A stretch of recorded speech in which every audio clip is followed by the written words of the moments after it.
नाशिक शहरातील उपनगर पोलीस ठाण्यात दाखल असलेल्या अल्पवयीन मुलीला पळून नेऊन तिच्यावर लैंगिक अत्याचार केल्याच्या गंभीर गुन्ह्यातील फरार आरोपीला गुन्हे शाखा युनिट 2 ने अटक करत उल्लेखनीय कामगिरी केली आहे।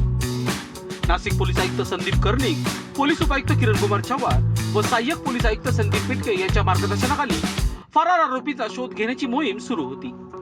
त्याच अनुषंगाने उपनगर पोलीस ठाण्यात भारतीय न्याय संहिता कलम व पोस्को कायदा कलम 4 व 8 अंतर्गत दाखल असलेल्या प्रकरणातील आरोपी चिराग हा गुन्हा दाखल झाल्यापासून फरार होता।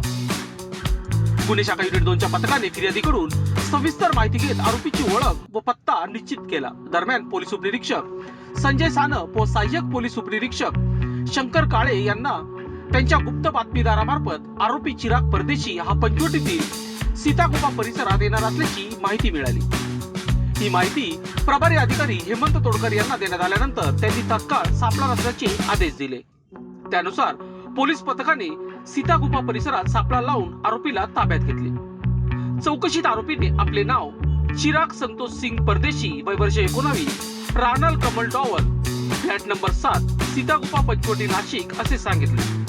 पुढील चौकशीत त्याने संबंधित गुन्ह्याची कबुली दिल्यानंतर त्याला पुढील तपासासाठी उपनगर पोलीस ठाण्याच्या ताब्यात देण्यात आले।